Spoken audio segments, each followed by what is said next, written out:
Welcome to another edition of Well Versed. My name is Parish Butler, and this is going to be a very special one. You know why? Because my very first DJ is on the show. I've never had a DJ on the show. I got DJ Nick Nasty from Love and Trappiness in the building. What's going on, Nick? How you doing? Doing pretty good, man. That's actually love, man. I'm glad to hear that. I'm excited to have this conversation. Yeah, man. So let's get right into it, man. I see the moves that you guys are making in the city with the events and everything. And what was the inspiration behind not only DJing, but starting a whole promotion collective like you guys have? To go into my quick DJ spiel, I started, I wasn't even thinking about DJing growing up. I was thinking about being an architect.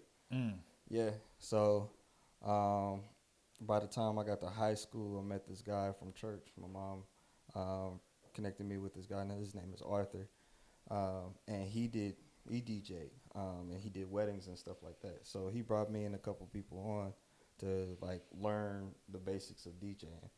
And so I went and did a wedding, and I liked it, but I didn't know what to do with this information. Wait, so your first gig was a wedding? Basically, I interned for a wedding. Yeah, that's huge. Yeah, it was actually pretty nice too. It was at the Embassy Center in Fort Wayne, so that's where I'm from. Oh, you from Fort Wayne? Absolutely. Oh, yes, come on, sir. man. I went to college. I went to Indiana Tech. Indiana Tech. Okay, yeah, down the street, Anthony Street. Yep. Yeah, on Anthony. Yeah. Yep. So we gonna get okay. This gonna be a good episode. I ain't know you was from Fort Wayne. Yes, tell sir. me. Tell me about the wedding. How the wedding go? Huh? It was at the convention center. It was at the Embassy Center. Right there on Washington Boulevard. Yeah. Okay. Downtown. Yeah. Damn, that's your first gig. Yeah. Normally, a first gig is like, I don't know, a birthday or something, or Yeah. like a picnic or something. I don't know, but okay. Yeah. Basically, How did it go? It went well.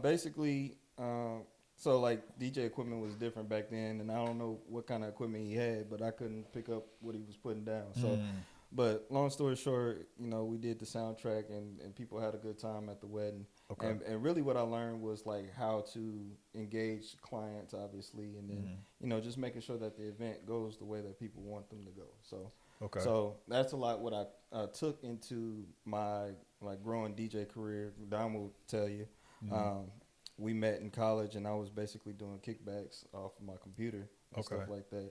And then I later on got my turntables and then picked up my name, DJ Nick Nasty. Some people from campus called me that, and I ran with it. So when you was doing the kickbacks at the crib, you wasn't using a controller yet? You were just doing everything off of the laptop? Yeah, I was doing it off of virtual DJ. Okay.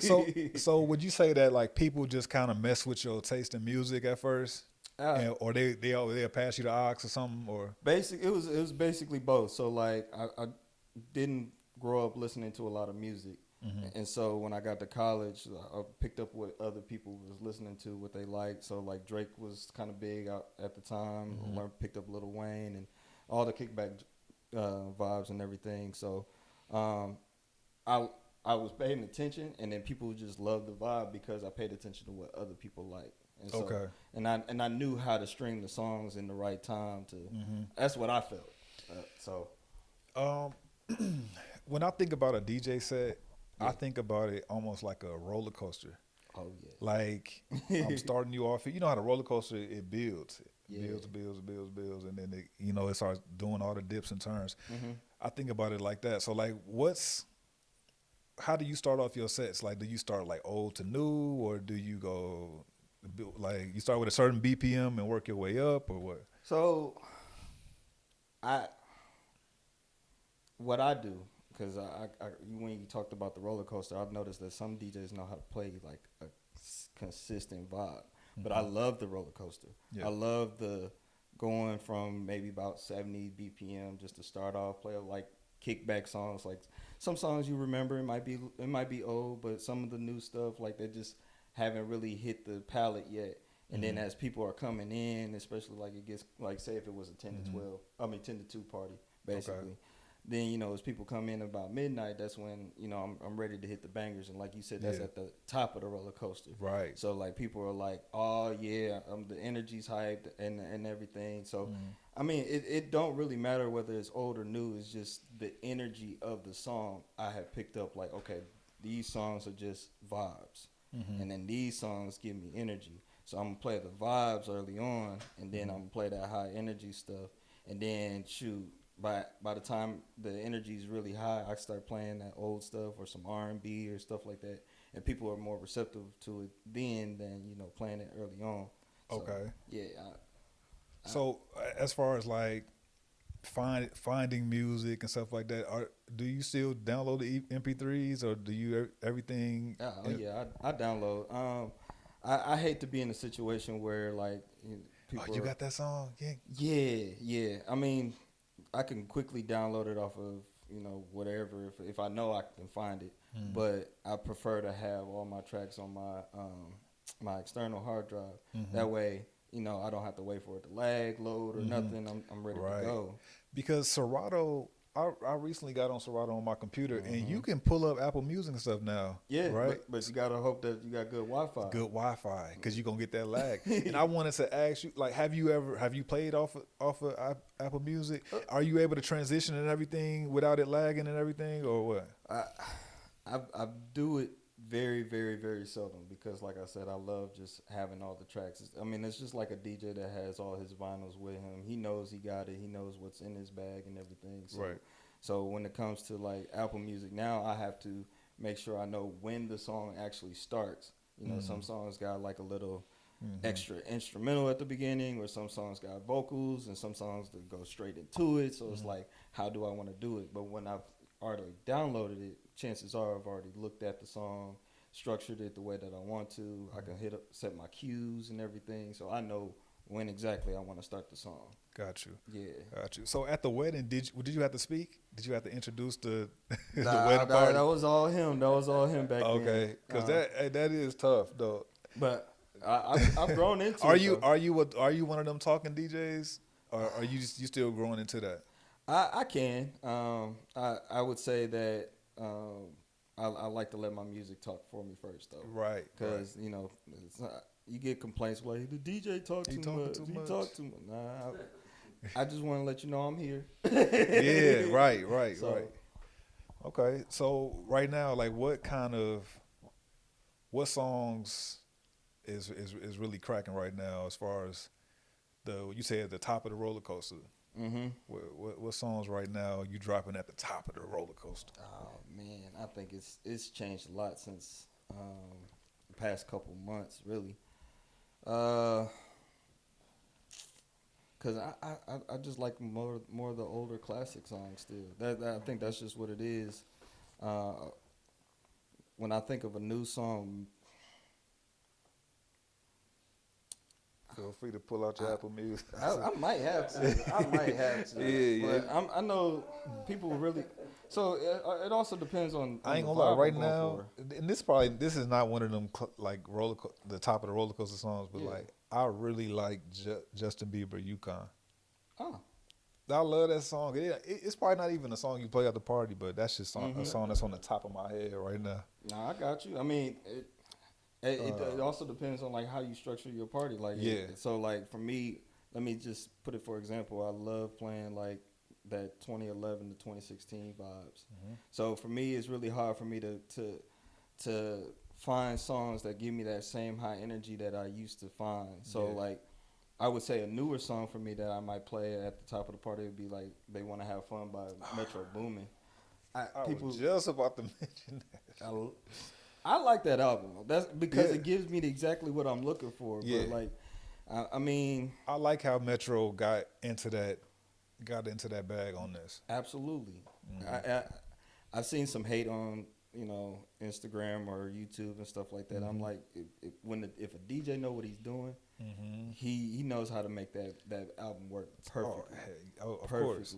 And I want to say real quick. So I'm not from Fort Wayne, but I went to Indiana Tech from 2007. Okay. I was in Fort Wayne from 2007 to like 2014. Okay. So I went to school from 07 to 11. So like the beginning of that era that you're talking about, that Travis Porter, Roscoe Dash, and all of that, we was playing all of that too. So you familiar with Fort Wayne? So I did a little bit of promoting myself back then, and we used to throw parties at the Elite Ballroom.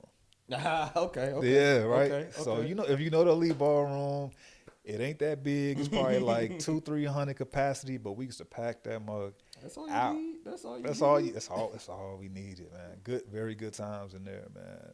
And then once that got too big, we started to fill that up. We went over to Club Sky, Jungle George. You probably know it as Jungle George now, right there on Parnell. In that plaza. Okay, yeah. So that's when we really started to do our numbers. So you was partying up when I was still in high school. So that's where Yeah. I'm like. So where'd you go? I went to Southside High School. You went to Southside? Yeah. Okay, yep. So very familiar with all the high schools out there. Like we used to go to the football games. That's how we would promote. We would take our flyers, this is the flyer days, 5,000 flyers, 2,500 flyers. We didn't even need that many. We used to go just spam the high school games. Every car, windshield, we hitting them. We go on the Glenbrook Mall. We just, but I mean, we ended up. I mean, our biggest party, we probably did over 1,000 people. That was the way to do it back then. Nobody actually takes the time and drop flyers on cars like that. Yeah, anymore. we really put that footwork in. We used to go to the Sunset down there, Richie Rich throwing parties down there, Dwayne, all those promoters up there. You went up to Pierre's up there? Yeah, Pierre's. And here's the thing with Pierre's. So we doing under 21 parties at the time. True. And like naturally we're getting, our audience is getting older. We're getting older with the audience, which I want to talk to y'all about that too. Yeah. How do you grow with the audience? But my audience was turning 21 and they didn't want to go to the under 21 parties no more. They wanted to go to Pierre's. So I'm going to Pierre's trying to strike a deal. Like, hey, I got an audience. Can we get the V or whatever? Like, and they really wasn't fool with us like that. You got to go through Big Keys or somebody like that. You got to know somebody that's already doing business with Pierre's pretty much. Yeah. So, that's kind of my promoting in a nutshell. But I wanted to ask you about themes of parties. Yeah. Like, how do you come up with the themes? Y'all got a lot of different things going on. Be honest with you, most of that comes from my buddy Dom. Okay. Yeah, we gonna get on. We gonna get in and talk to Dom in a second. But go ahead. I mean, you kind of either see something on social media or you kind of get a feel from where music is going. So like, for example, we're doing a trap and house music. So like house music is starting to come back around. So for those, if you ever get to check this out, our house music event is coming up on the 27th of August. So, it's just like, what do people are trying to listen to, and what can I grow into as a DJ? Not every party has to be, trap music, this and that. It's like, okay, what can we do to bring it out? Right. Different seasons too. Like we've done brunches, we've done like all black parties, all white parties, and stuff like that. So, we try to fit whatever's going on in the season. Okay. Yeah, and by the way, Trap House is August 27th. Yes. Right, and where is that going to be? That's going to be at Jovito Ultra Lounge. Jovito on Meridian. Yes, sir. Yeah, so if you in the city, August 27, 2025 at Jovito, Trap House. He just told you we doing house music at Jovito.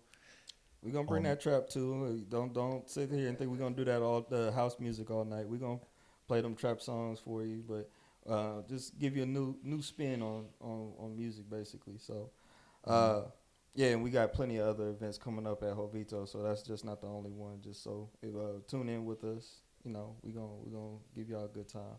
Okay. So, you said the Metro album. Was it any more tracks that's on the top of your mind that you got to get off in the party? Let's see. I'm gonna look for some too. I ain't gonna. What did I miss? You said what did I miss? Drake. Are you talking about Drake? Yeah. Yeah, that's solid. That's definitely solid. I like the Take Me Through There by that Metro Boomin as well on that album.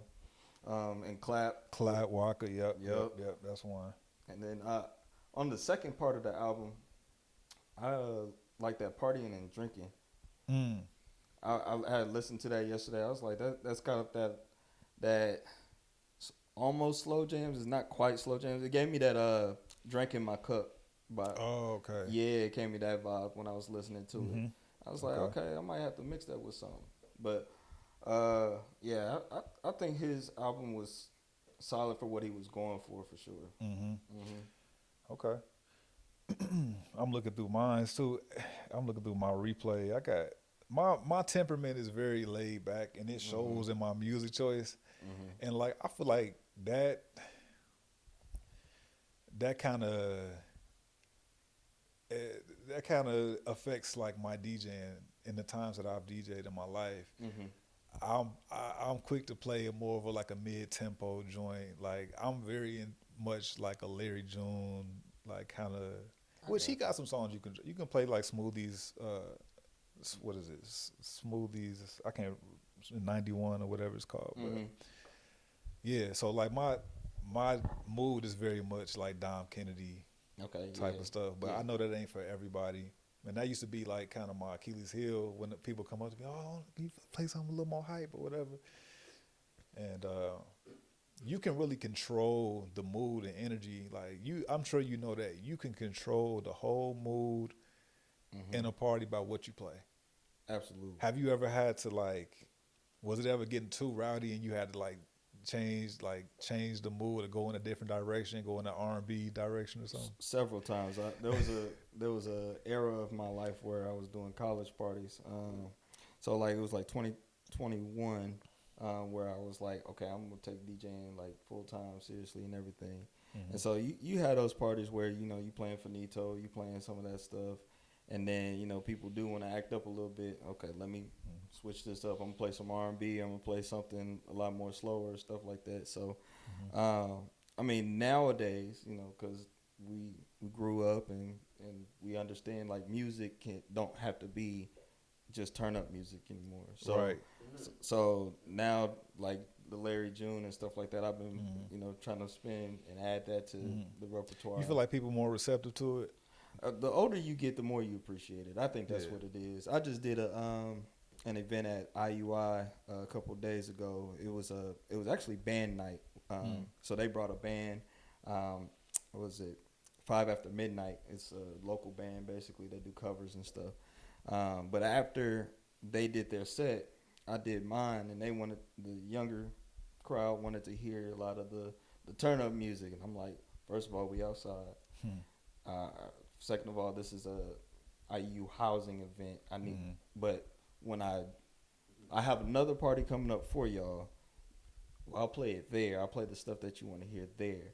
So like, you got to control, the energy in the area because like, people quick to want to turn up, and then it's like, wait, you don't know where this is all gonna go in this certain time. So right, yeah. So how often do you drop in like music that people haven't heard yet, like stuff that some new stuff? Yeah, the new stuff. In the beginning, I try to play it in the beginning, or try to add it into the build up. You can't just. I think what's tough is when you play a lot of it in a short amount of time. You got to be able to layer it within the songs that people know. So right. then that way people are like, you got to sandwich it in between two familiar records. Yeah, absolutely. And to be honest, it takes confidence as a DJ too, because you got to know where it fits for real. Yeah. So that way you don't lose the crowd. Some people walk in and be like, what is he playing? Yeah. You just walked in, bro. Yeah, people got to ease up. Like, be open to hearing something new. I'm open. I want the DJ to put me on to some new stuff while I'm in there. I don't want to hear everything that I'm familiar with. But I know there's a lot of crowds that's like, man, I know that DJ. I know what he's going to play. He's going to get me there. And I respect that too. Like, I think I've been that DJ. But I want to grow into like, let me play something I ain't played in a while. Let me play something new. I do want to also give respect to a lot of artists that's here in the city. Like I think they deserve a chance to be heard too. And so if I'm always playing what I know, it's not fair for people to just experience that. I want to give them something new. Okay. So with that being said, have you heard of any new artists in indie that we should know about? Oh, absolutely. I think there's quite a few. We got she's our sorority sister, but she's more talented than that. Her name is Tavon. She's out here. She just actually performed at Treese yesterday. Okay. Yeah, so I got a guy named Mickey Young. I actually performed with him at Treese a couple years ago. Okay. And when I say he's really, really good at rapping. Like when he's like, I'm not gonna say like he's Eminem or something like when we think about like who's a really good rapper. But when I say like he's able to tell a story and make you feel it, I love his stage presence. I want him to be on stages more often. Like he's cool. He's cool.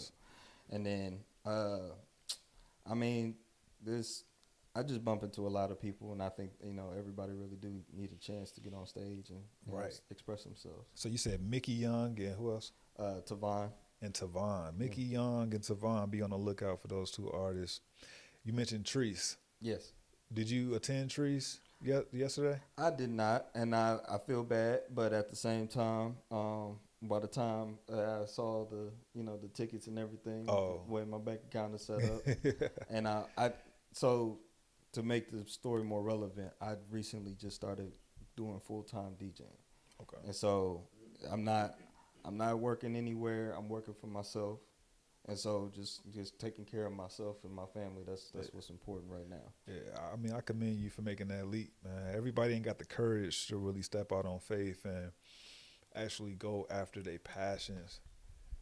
I'm really a person that's all about following your heart and doing stuff that don't feel like work.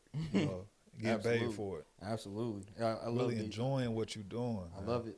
I know you probably get gigs sometimes, and it may be a 4-hour gig, but you don't even want to get off. You just want to play. I'll be wanting to play until they tell me hey, Parish, stop. They be like, everybody be gone damn there, but like I just love music so much, and especially like towards the end of a party. That's when I really that's when I go deep in my R&B bag. Mm-hmm. As I get older, I'm just leaning more towards R&B. It's just like where my life is. Yeah. But towards the end of the party, what are you playing? With the slow jams? Are you slowing it all the way down? Or? I'm playing the songs.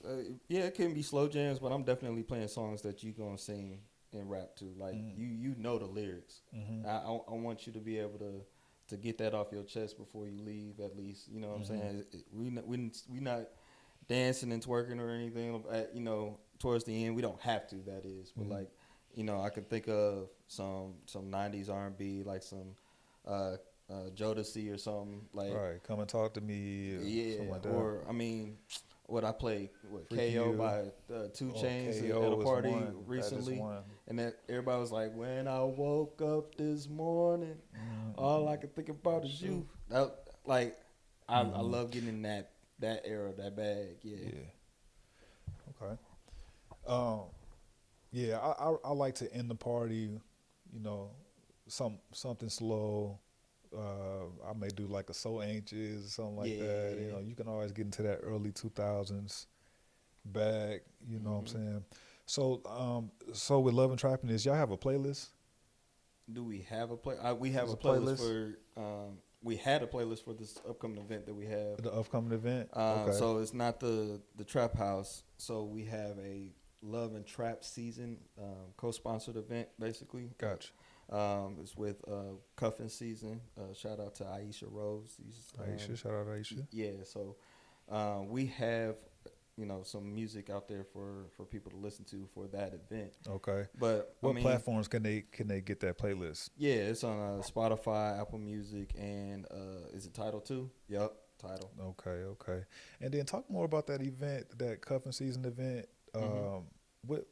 I got the dates here, but what's the date for that coming up? So the new date for it is September 18th, and that will be at Proper downtown on Massa Ave. Okay, yes. Love and Trap Season, the pregame. Yep.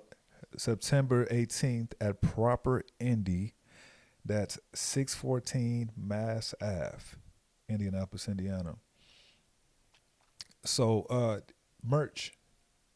I see you got the merch on right now. Where can people get the merch? So on our website, actually, Okay. if you're trying to get some love and trappiness gear, you can do Okay. that. But What's we the will have. website? Oh, it's loveandtrappiness.com. Love Love in A-N-D. Oh, N. yes. Loveandtrappiness.com. If you want the merch. So y'all got the jerseys. I see the baseball jerseys. Yeah, Y'all we got got basketball hats. jerseys. You got basketball jerseys? Yes, sir. Okay, okay. We got several different hats. We got a bucket hat. We got Okay. shorts. We got a lineup of stuff. So y'all really are giving the consumer a full experience. Like you can Yes. go to an event, get that experience. You can go to the website, get the merch. Mhm. You can go tap into the playlist. Mhm. Yeah. So I like that. I feel like that's setting y'all apart from from the rest of the field. That's what we were really going for. Like, I mean, we love all the different vibes here in Indy. You know, we like you said, we just had Treese yesterday. You know, you got Butter coming up. You got all these other different DJs that's doing their thing too. But for us, like, we want to actually build it up to where it's like something like a festival or a block party or whatever Okay. we can get our hands on. Like, we just know that there should be a space where you can enjoy R&B and hip hop and have that heightened experience. So we got some expressive merch. We'll be coming up with some more stuff where we hope that people can like dig what we putting in. So yeah. Absolutely, absolutely, man. I love what y'all got going on, man. Anything specific to DJ Nick Nasty that you're working on outside of Love and Trappiness? Well, y'all heard that I'm a full-time DJ. So if you need any DJs for weddings, birthday parties, bar mitzvahs, whatever, I'll do it. I'll definitely do it. Outside of that, I'm making mixes and dropping them on YouTube. I actually dropped a song today, so that was actually new. Okay. What's the name of the YouTube? DJ Nick Nasty 317. DJ Nick Nasty 317 on YouTube. That's where you can find the. Yep. Okay. Cool. And then I'm also an author. Really? Okay. Yes. I've written 4 books. In order. What is it? Oh man, it's been a long time since I mentioned that one. Forbidden Thoughts. Excuse me. So The Forbidden Thoughts is my first one. Is a book with poetry in it, but also it mainly is about relationships, like just kind of understanding what that is. Okay. And then the It's next, like self-help, or is it fiction, nonfiction? mostly fiction. Well, excuse me. Let me not say that. These were just expressive thoughts that I had about my life, about trying to understand what love is. So it's not like an autobiography, but it has pieces about me. Okay. So I wrote that, and then after that I wrote Dear You. So that was more of a self-help, but it was more so me kind of decompressing after some of the relationships I had. And so those were anonymous letters that I written to women, and it was like, okay, I accept that I've done some things wrong, and these are what I was experiencing at the time, and I hope you understand where I come from, basically. Wow. Yeah. And then I did that again in a book called Been There, Done That, and This Is What I Want Now.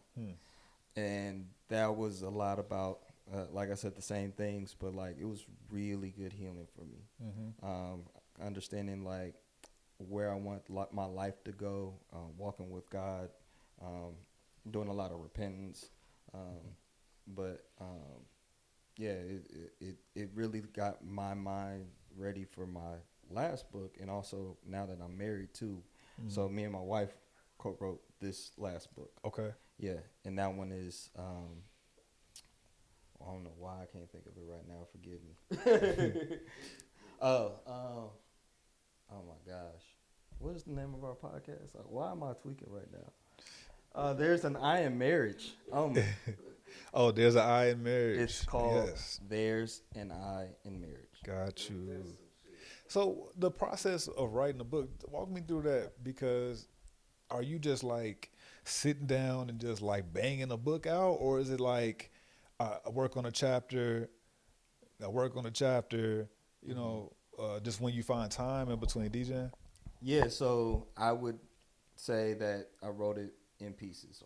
Pretty much all my books were written in pieces, because with books like those, you do a lot of reflecting, and so you gotta allow life, God, the universe, whatever, to smack you and say, "Hey, this is what you were actually going through. This is what you were thinking about. This is what this is." And so then you write and you jot it all down, and then you get that thought off, and then hey, life smacks you again and say, "Hey, this is what you were going through in this one." And so that's how I was able to write a lot of my books. It was just you know processing pieces of my life. Okay. So in those the relationships that you're speaking about in the books, is this the relationship with your wife, or is just before you got with your wife? So the first three were about before, and Okay. then so the last one it was mainly her idea. So I actually wish she was here because I love when she's able to explain it. Yeah. Because I just love my wife. I just want her to talk. But That's real. basically, she was at work and she was watching a podcast and was like, you know what, people need to hear more about how marriage should be. Yes. And so she started writing parts of the book. She felt like God told her to write the book, so she started writing.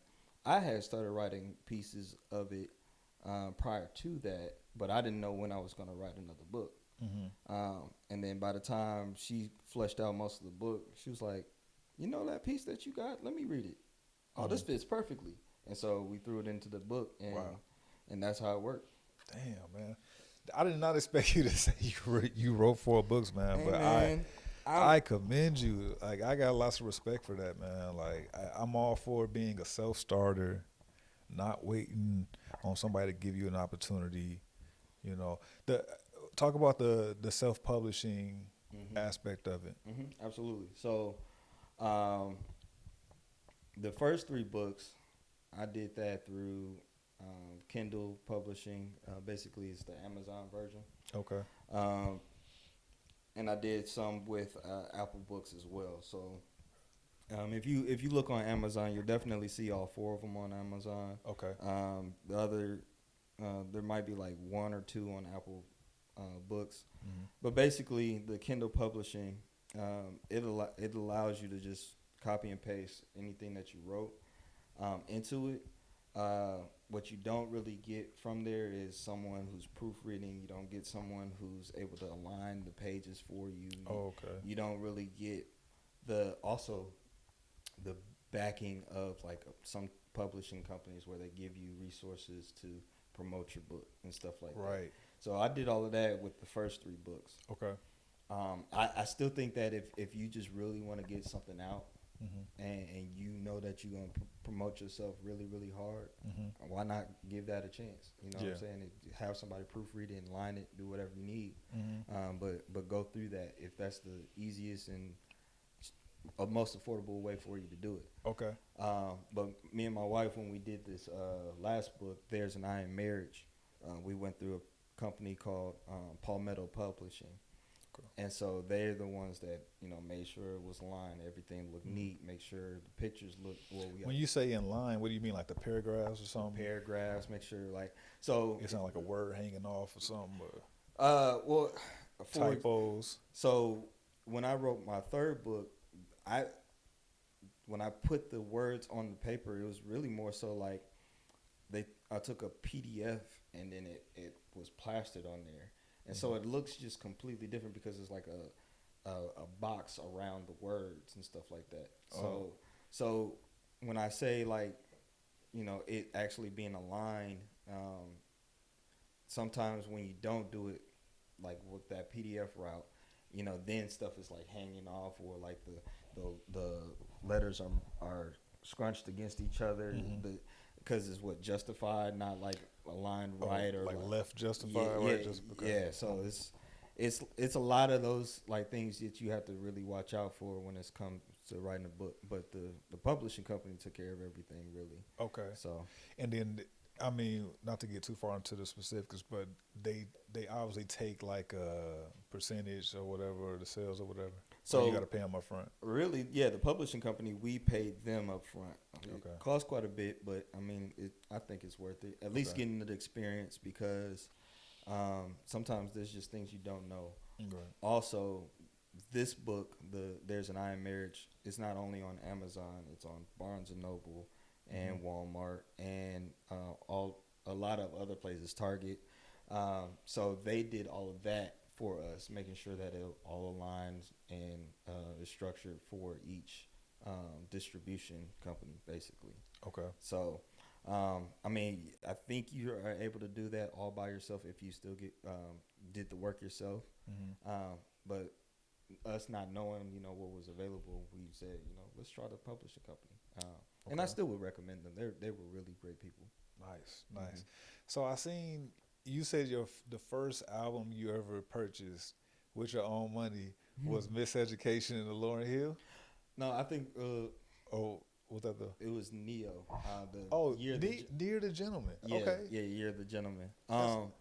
Yeah, That's interesting. What made you pick that up? And then that was like 2011. So you didn't have to buy the real CD of that. You could have just burned it or something. I thought it was like 2008 or something. Oh, like yeah, it that. might have been 08. Yeah. Because Anyways, it had did it have Miss Independent on it? yeah, Miss Independent. It had had If You Single. Yeah. Because I used to listen to that album at Indiana Tech. I was working in the cafeteria. It's crazy how songs take you back to a specific moment, man. And he had some other songs that part of the list. Yeah. He had some songs on there. It's like 11 songs. When You're Mad. When on you there. mad? When you mad on that one, or was that the Was first it? one? I don't look. That's In My Own Words, I think. But yeah, I get Neo them was twisted on up the run. because they sound similar sometimes. So wait, what was that about Lauryn Hill? Was that might have been? yeah, whoop. it's okay. Messing up the information, y'all. But yeah, that Year of the Gentleman album, I definitely remember it. Oh man, Neo let's Penn see. just Closer crazy. was on there. Closer, yeah. Mad, not When You're Mad, but Mad was on Mad. there. I remember I don't Mad. remember how that one go. Mad at you. Right. Mad at And me. I don't want to go to bed. Yep, that's right. Yes. Let's see. She Got Her Own was on She there. Got Her Own. Oh yeah. Lie to Me. Man, that was a hurtful song too. I remember that one. Yeah. So, what drew you to the album? Like, was you going through something personally, or just the music? Yeah, I was going through it, man. I had a little young thing at the time, and she wasn't what's best for me, I should say. But it's like my first time falling in love, and so yeah, just getting to experience. It helped you get through. Yeah, I mean, I really liked a lot of his R&B in general. Like, I mean, his love songs. Yeah. So like, I picked up, So Sick. That was on his older albums and stuff like that. You just listen to it on the radio and stuff. But like, this was like my first time really like finding music myself. And so like when I was listening to R&B, of course you had Usher and Joe and stuff like that. But Neo, like, I love the fact that he represented himself as a gentleman. Right. And that's what I gravitated towards. I wanted to be that, and then like listening to his R&B, his love music, I was like, yes, this is how I would treat a lady. This is how I would do that. But yeah, when she was messing with my heart, man, he had that music on deck for that too. Yeah, man. And you know what? You explaining that situation, my Leon Thomas album just popped up in my head. Yeah. Because when I listen to Electric Dusk, when I listen to Mutt, it's kind of that same feel. It's like he dealing with a girl who is toxic. Pretty much. It's like I like her a whole lot, but is she good for me? She's not necessarily good for me. Nah. That's exactly what he talking about in that from what I take from it. So yeah, man, that's I do like his music too. Now that you brought him up, like I'm hoping he's gonna keep ascending because he's got some talent. Yeah, man, his music is very potent. I don't I don't describe people's music as potent. Like I use that for like the greats. And when I say potent, like it's gonna be here for a long time, and it hit you. It hit you. It definitely hit you. Instrumentation on point. Mm-hmm. You know what I'm saying? So yeah, he's gonna be around for a long time, man. Mm-hmm. Okay, so man, last topic before we get out of here: songs of the summer. A lot of people are saying we do not have a bona fide song of the summer for summer 2025. What do you think? I mean, outside of "It Depends" by Chris Brown, because that just instantly slapped everybody in the face. I I might have to give that song the song of the summer because, well, okay, I found a song. I don't know when it came out. It was and I don't even know if y'all know about it, but I'm gonna put y'all on. It's called Minds, and guess who's on that song? Leon? It's produced by Mustard. Oh, It got Future, Ty Dolla $ign, and Charlie Wilson on it. that was on the Metro album. It's on Mustard. It's on Must. Mustard dropped Yes, I do know what you're talking about. I love Charlie Wilson too. yeah. I just haven't heard that song in some months, but yeah, I think that's you be playing that. That's it. I'll be bumping that. At the parties or just in your personal My life? personal. Okay. It gave me that old DJ Khaled a little bit, but at the same time, like I love Ty Dolla $ign, especially when he gets to sing, cause he be playing sometimes as a rapper, but when he sing, like that's when he hit for me. And then he threw Charlie Wilson in there. I was like, yeah, this is my song. This is my song. I'm trying to think. I ain't gonna lie. You know, it's one of my songs of the summer. It's that Whim Whammy. That might have to be mine. All right. That's my guilty pleasure song. That's a solid song. Yeah. That's solid. Yeah. You know why? Because I love Zaytoven production. I know Zaytoven didn't produce that song, but it sound like it. But yeah, and they sampling Juice Man on that. Yeah. And again, I love that futuristic sound. You know, J Money, Young LA type of bounce. So I'm gonna just say that one. I like 3 Piece by Larry June. I feel like you can get that one off. Gosh, let me go through. She Ready, Key Glock. Yeah. Zillionaire Doe, Life's Great. That's one of my anthems of the summer right there. Mutt is still ringing off. Not fair. Not fair. Yeah. Not fair. Yeah. Shoot. I know people ain't really thinking about her right now too much, but Sierra got a little heat on her album too. Okay. So you checked out the Sierra album? Yeah. What you think? I think it's giving some of that 2000s vibe that we've been missing from her, you know, specifically. Okay. I know we don't. I think retro is kind of coming back. You know, everybody's been talking about like they want to hear this old. Everything is circular. Yeah, absolutely. Goes around, comes around. Bodies, Offset, and JID. Bodies. That's another one. Big Extra Plug. He got a couple songs out there. Let's see. What's the song? This right here by by Sierra and Lotto is giving that So What by Sierra. Oh yeah, they sampled that, or is it just like the same? It's similar, yeah. What? Very similar. I like that. Yeah, it's some.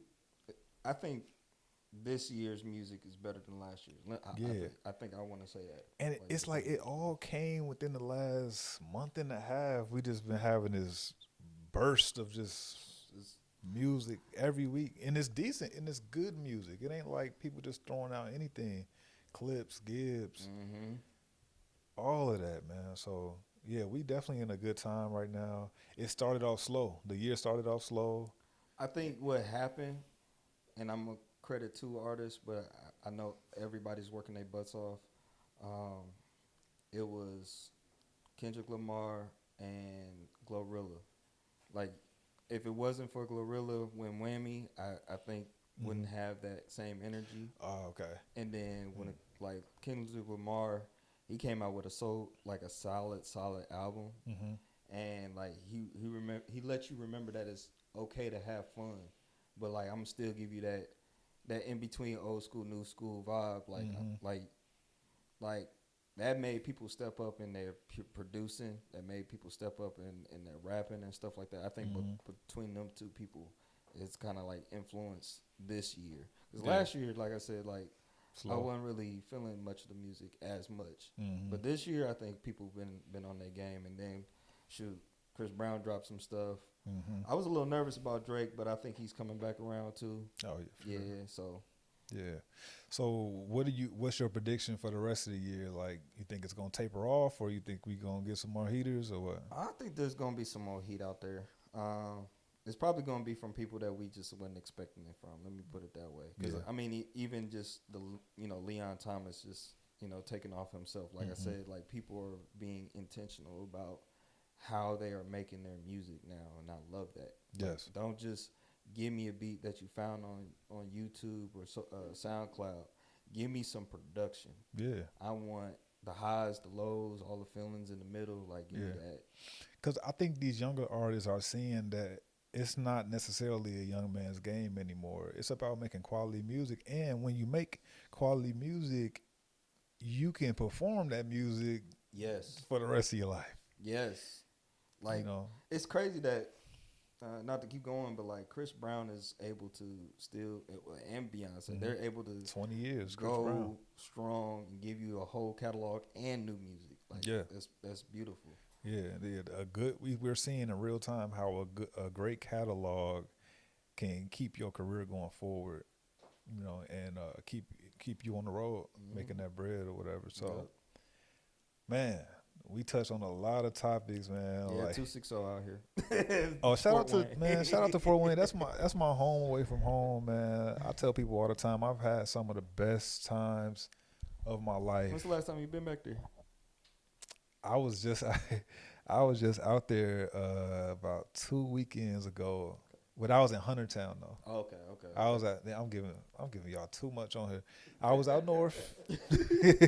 I was out north in Fort Wayne. You know what I'm saying, visiting some of my guys or whatever. I like to bike, so I be biking sometimes on the trails and all of that, man. But yeah, some of the best times of my life, man. That Gucci Mane era, that chicken talk. We used to have parties like 30% of the music was Gucci. 40% of the music, Gucci, some Jeezy, all of that. But yeah, some of my best times. Before I hop off, what's your favorite food spot up there? I know it ain't much up there, but I mean, it ain't much, but I mean, I'm gonna go with. It's gonna be wings. It's gonna be wings, but wings from. You can go Corner Pocket. Okay. You can go Wrigley's. Yeah. Over on what's that, State Street? Yeah. Wrigley's, or you can get some good wings from what's the Wings and Ribs? What's that place on Coldwater? I think it's on Coldwater. Shoot, can't think of it. I don't eat your boys. I never ate your boys. Where I come from, we got heralds and sharks and all that. So like when I seen your boys, I'm like, nah, I'm straight. No disrespect, but I don't know. Fort Wayne do need better food spots. Oh, wait. Saboyas. Oh, yeah, Saboyas. Come on, Saboyas. Saboyas, if you want quality Mexican food, you want a big old margarita big as your head, and some steak quesadillas, go to Saboyas. They got one. Where they got them at? By the mall. One by Glenbrook. It's one on, Jefferson Boulevard? Yeah, way out yonder, yup. Yeah. And is it one out north? Huh? Is it one on the north side? Probably just the Glenbrook area. That's it. Oh, just the Glenbrook? Yeah, so, the Glenbrook. That's like the original one, I want to say. But yeah, man, definitely get you some Saboyas. Get you some Casas, Casa Grill, Casa Mare. Yes. Italian food. Get you some Zesto. Yes. Oh my God. I'm sorry. What's your Zesto order, real quick, man? Oh no, shoot! Give me a soft serve vanilla with dipped in chocolate. I think that's just enough for me. Okay. Yeah. What they call they ain't got blizzards. What they call them? They call them ain't concretes either, do they? I don't think they call them. Basically, they got blizzards, but they call them something else. Well, when I was there last time, I went and got some Zesto. Yes. That's okay. If you go anywhere in Fort Wayne, definitely Zesto's. Like like nowhere else you can get. It's great ice cream, soft serve ice cream. Absolutely. Facts, man. Facts. Ooh, man. Man, DJ Nick Nasty, I thank you for being on the platform, man. I didn't know all these things. I'm glad to have met you, man. Appreciate you having us for sure. Yeah, and once again, respect to you for stepping out on faith and doing what your heart tell you to do, not getting caught up in the corporate world and doing what you want to do, being your own boss, man. Much love and respect for that. Appreciate that, man. I owe it to Matthew 6:33. If that's a scripture anybody need to get on, that's the one. Seek ye first the kingdom of God, and everything be added to you. Yes, sir. You know what? We're going to leave on that note. Yes. My name is Parish Butler. This is Well Versed. This is DJ Nick Nasty. Peace and blessings. We out.